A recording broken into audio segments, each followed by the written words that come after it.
O Ministério Público da Bahia está acompanhando de perto a escalada de violência no estado e defende a realização de um plano estadual para a redução de mortes decorrentes de intervenção policial. Mais de 70 pessoas morreram até agora em confrontos que já duram mais de um mês na Bahia. Eu sou Rafaela Vivas e a situação na Bahia é um dos destaques do dia. Agora vamos aos demais. Supremo Tribunal Federal faz sessão plenária extraordinária hoje. Essa vai ser a primeira discussão que nós vamos fazer, no caso que está com vista para mim, sobre o estado de coisas incondicional no sistema penitenciário. STF condena mais 3 réus envolvidos nos atos antidemocráticos de 8 de janeiro.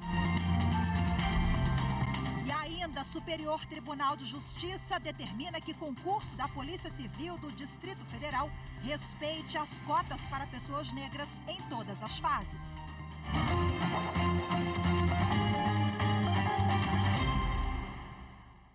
Por maioria de votos, os ministros do Supremo Tribunal Federal condenaram em julgamento no plenário virtual mais 3 réus por participação nos atos antidemocráticos do dia 8 de janeiro.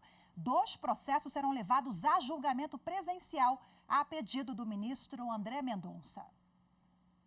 Davis Baek foi condenado a 12 anos de prisão. João Lucas Valles de Fone a 14 anos de prisão e Moacir José dos Santos a 17 anos de prisão. Em todos os casos, a pena é cumprida em regime inicialmente fechado. A sentença também prevê o pagamento de 30 milhões de reais por danos morais coletivos. O valor deve ser pago de forma solidária por todos os condenados. Ainda cabe recurso da decisão. A votação foi no plenário virtual. Acompanharam o relator ministro Alexandre de Moraes, os ministros Edson Fachin, Dias Toffoli, Gilmar Mendes, Carmen Lúcia, Luiz Fux e a ministra aposentada Rosa Weber. Os ministros Cristiano Zanin, André Mendonça e Luiz Roberto Barroso também votaram pelas condenações, mas propuseram penas diferentes. Já o ministro Nunes Marques votou pela absolvição de Davis Baek e pela condenação dos outros réus a 2 anos e 6 meses de prisão cada um. Outras 2 ações que também estavam sendo analisadas pelo colegiado foram retiradas de julgamento. O ministro André Mendonça pediu que os casos fossem levados ao plenário presencial. Os processos são contra Jupira Silvana da Cruz Rodrigues e Nilma Lacerda Alves. Em ambos, já havia maioria de votos para a condenação delas.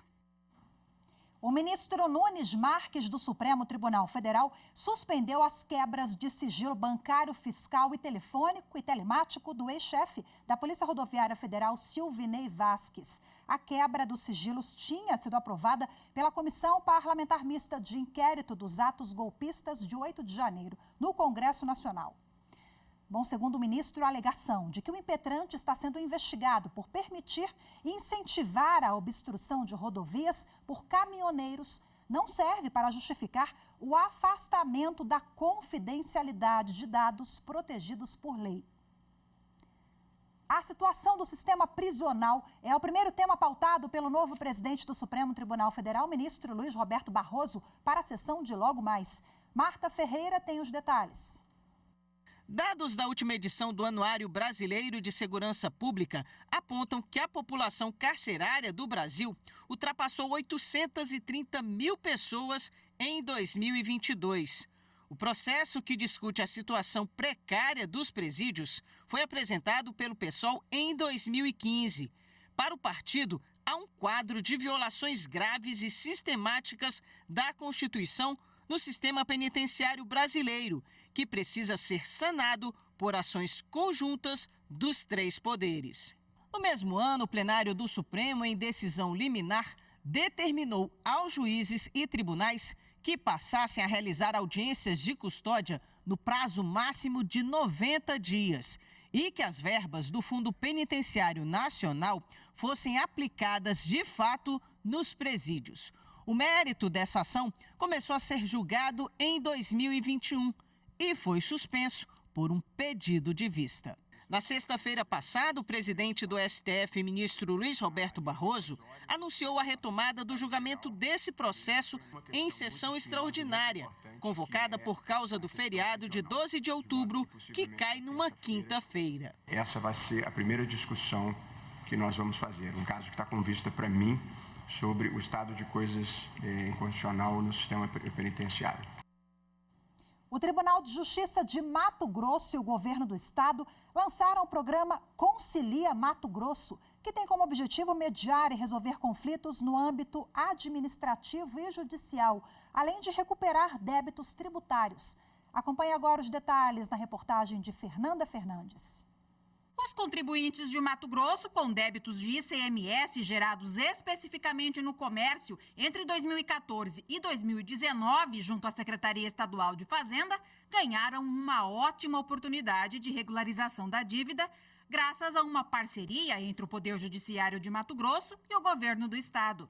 É o programa Concilia Mato Grosso, lançado na sede da Justiça Estadual, ocasião em que o vice-governador também assinou o decreto que dispõe sobre a concessão de remissão e anistia desses débitos, sem necessidade de judicialização. Nós temos 70 mil débitos nessa condição, 11.700 devedores do setor do comércio que têm autos de infração por não ter pago a estimativa simplificada. Ele vai poder pagar o valor atualizado, 30% do valor atualizado, portanto, o Estado dando um desconto de 70% de tudo aquilo que ele tinha para pagar. O termo de cooperação envolve a atuação do Núcleo Permanente de Métodos Consensuais de Solução de Conflitos e Cidadania, o NUPEMEC do TJ, e também o SEJUSC da Vara da Fazenda Pública, que serão responsáveis pela análise e homologação dos acordos. Isso permite, antes de tudo, uma segurança jurídica, ou seja, o acordo que vai ser firmado perante a administração,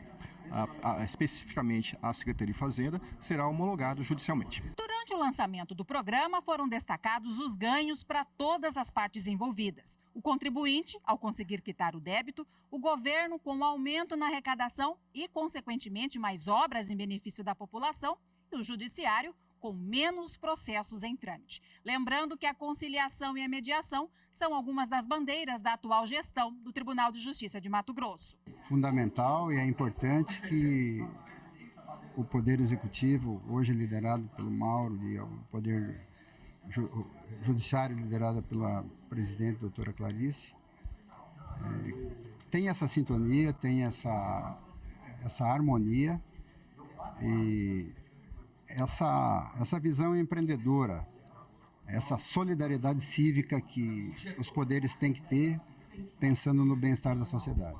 São formas consensuadas, onde todos saem ganhando.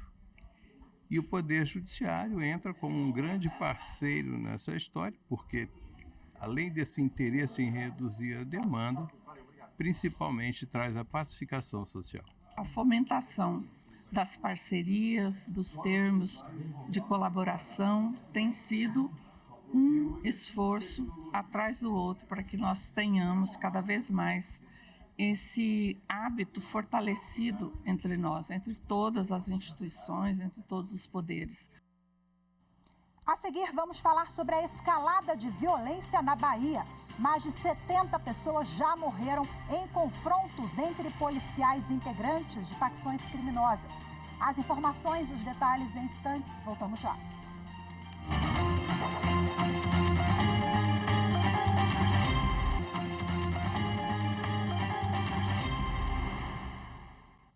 O governador da Bahia, Jerônimo Rodrigues, disse hoje que vai usar os recursos anunciados nesta segunda pelo governo federal para reforçar a segurança nas divisas do estado.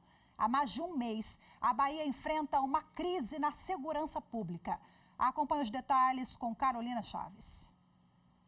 Os recursos anunciados pelo ministro da Justiça são do Fundo Nacional de Segurança Pública. Ao todo, serão 20 milhões de reais que poderão ser usados para compra de viaturas, equipamentos de inteligência e armas não letais. Hoje, pela manhã, O governador Jerônimo Rodrigues, do PT, disse que vai usar a ajuda do governo federal para reforçar a segurança nas fronteiras. O que é que nós vamos fazer de forma conjunta, Polícia Militar, Polícia Civil, Polícia Federal e Polícia Rodoviária Federal, fazendo a proteção, por exemplo, da divisa nossa com Pernambuco, de lá para cá e daqui para lá, da mesma forma com Sergipe, Alagoas. Vamos começar por esses 3 estados, depois a gente pode pegar Minas Gerais, Espírito Santo. A população da Bahia tem sofrido com uma escalada de violência provocada pelos confrontos entre policiais e integrantes de facções criminosas. Os dados mostram que a situação no estado chega a ser bem pior que em outras unidades da federação mais conhecidas por problemas de segurança pública. O número de pessoas que morreram em confronto com a polícia em Salvador é 5 vezes maior do que o registrado no Rio de Janeiro. Segundo dados do Instituto Fogo Cruzado, no mês de setembro foram contabilizados 74 tiroteios em ações e operações policiais na região metropolitana de Salvador. 72 pessoas morreram. No Rio de Janeiro foram 38 tiroteios com 13 mortes. O governador disse que está tentando adquirir câmeras de uso individual para reduzir a violência nas ações da polícia. As câmeras já estão no Estado brasileiro, mas tem a burocracia que nos impede de receber. O Flávio Dino se colocou à disposição, pediu a sua equipe para achar saída jurídica para que não haja nenhum empecilho posterior. Bom, e agora, para repercutir a situação na Bahia, eu converso de forma remota com o promotor de justiça do estado, Luiz Alberto Vasconcelos, que é coordenador do Centro de Apoio Operacional de Segurança Pública e Defesa Social. Olá, muito boa tarde, seja bem-vindo, promotor, muito obrigada pela sua disponibilidade. Bom, ontem os senhores participaram, obrigada, seja bem-vindo. Os senhores participaram ontem de uma audiência pública, né, com Defensoria Pública, enfim, outros órgãos envolvidos, e o MP defende a elaboração de um plano estadual para reduzir as mortes, né, decorrentes dessas ações policiais, enfim, dessa onda, essa escalada de violência que assola o Estado. Eu queria que o senhor anunciasse os principais eixos de atuação desse plano proposto pelo MP. Boa tarde, Rafaela. Agradeço imensamente a oportunidade de poder trazer alguns esclarecimentos e discutir uma temática que preocupa tanto a sociedade baiana e já com repercussão nacional. Ontem, o Ministério Público promoveu, juntamente com a Defensoria Pública e com o Conselho Estadual de Direitos Humanos, uma audiência pública para discutir a letalidade policial, que tem mostrado números altíssimos, e foi trazida a sociedade civil para falar sobre suas angústias, seus anseios, e também promovendo uma escuta ativa da sociedade e buscando o aperfeiçoamento da atividade do Ministério Público, o Ministério Público que tem como missão constitucional exercer o controle externo da atividade policial e, notadamente, a administração atual do Ministério Público tem se preocupado bastante com essa temática e tem estruturado de forma muito aprimorada a estrutura, né, do Ministério Público, com a criação de promotorias especializadas no controle externo da atividade policial, contando com 6 promotores, com atribuição também de tutela coletiva da segurança pública, a criação de um grupo de atuação especial que vem com a missão de centralizar dados, informações, o GEOSP, e também de promover uma atuação mais articulada, sistêmica em todo o Estado. Também contamos com um aumento expressivo no número de promotores do júri. Antes eram 8, hoje são 12. Enfim, é uma preocupação grande da atual gestão do Ministério Público com o controle externo da atividade policial. Agora, ontem, nessa audiência pública, os senhores pensam também em, de alguma forma, conscientizar a sociedade, porque a sociedade fica muito preocupada e, às vezes, acaba aplaudindo essas ações policiais achando que a violência... Há uma letalidade muito grande da polícia, né? Então, especialistas de segurança pública, eu sei que o Ministério Público também está preocupado com essa questão. Conscientizar a sociedade também é importante? Porque às vezes o cidadão acha, chega lá, matar, atirando, precisa resolver essa questão. Não é só com violência que se combate, né? Quer dizer, não é com violência, é com tantas outras coisas. E é com esse olhar voltado para uma mudança de mentalidade, né? de atuação da polícia, é que ontem foi proposto esse plano estadual, né? de redução da letalidade policial. E, como você havia perguntado, ele se divide em alguns eixos.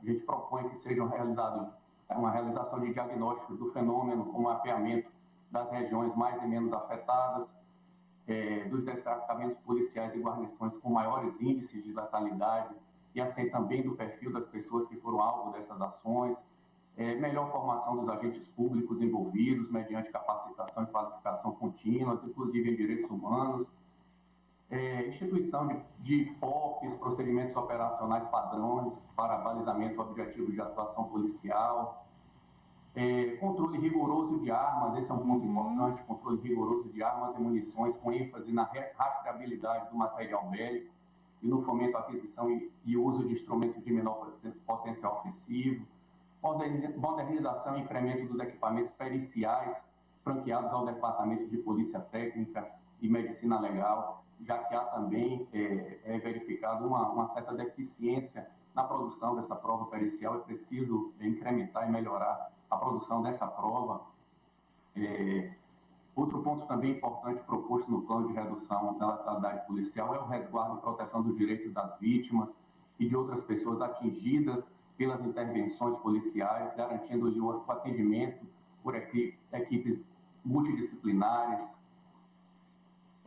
definição de protocolos de cuidado, inclusive no âmbito da saúde mental para os agentes públicos envolvidos em ocorrências com morte. É verificado, né, que os policiais também sofrem bastante com esse fenômeno da letalidade policial quando confrontam. É preciso dar uma atenção também aos policiais. Estabelecimento de políticas de premiação para unidades que alcancem metas de redução da letalidade policial, uniformização do registro das ocorrências com criação de taxonomia expressa de morte decorrente de intervenção policial, monitoramento da atividade policial mediante ampliação dos instrumentos de coleta e tratamento de dados, são as câmeras corporais. Há um anseio muito grande pela instalação dessas câmeras corporais nos uniformes dos policiais. Promotor, muito obrigada, viu, pela sua entrevista, pela participação. Bom trabalho para os senhores. Certamente será um trabalho árduo, mas que o Ministério Público cumpre com muito zelo, muita competência. Muito obrigada mais uma vez. Uma boa tarde para o senhor. Eu que lhe agradeço, Rafaela. Uma boa tarde a todos. A seguir, Superior Tribunal de Justiça determina que concurso da Polícia Civil do Distrito Federal respeite as cotas para pessoas negras em todas as fases. Os detalhes em instantes, voltamos já.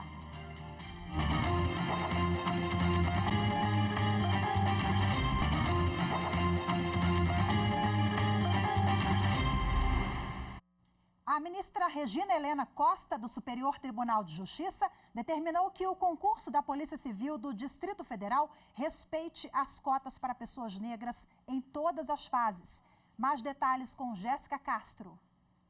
A ministra do STJ, Regina Helena Costa, acolheu recurso do Ministério Público do Distrito Federal e Territórios e determinou que seja garantida a reserva de vagas para pessoas negras em todas as etapas do concurso para os cargos de escrivão e agente da Polícia Civil do Distrito Federal.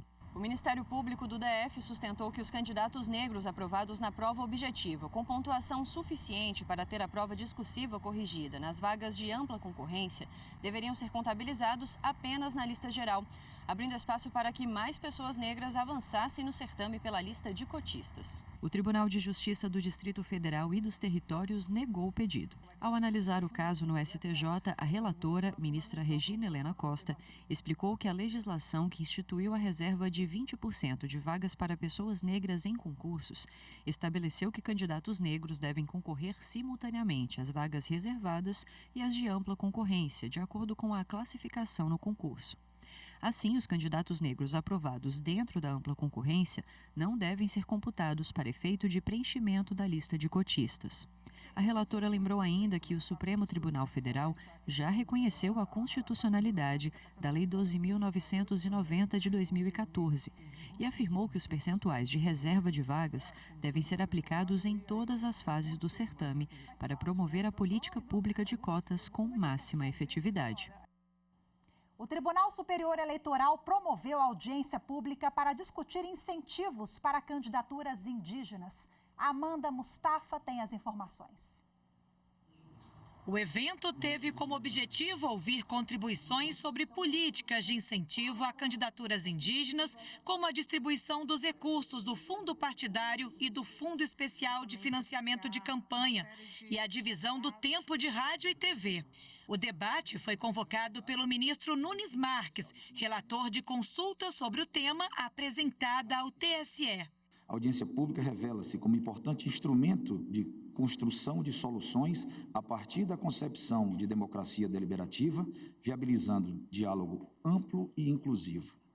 Órgãos, entidades e especialistas dotados de representatividade cuja atuação guarda pertinência com a matéria serão ouvidos nesta audiência. Para a autora da consulta, a deputada federal Célia Chacriabá, é preciso estender às populações indígenas os mesmos benefícios já adotados pela Justiça Eleitoral para promover mais participação de mulheres e pessoas negras na política. Eu não quero estar sozinha no Congresso Nacional ou somente com 2 mulheres indígenas, porque a nossa luta não é somente para eleger indígena, mas é eleger indígena também comprometido com a causa. Nós precisamos compreender que a verdadeira democracia também passa por nossa presença. Representantes do Ministério Público, partidos políticos, Poder Executivo, advogados e entidades de defesa dos povos indígenas participaram da audiência pública.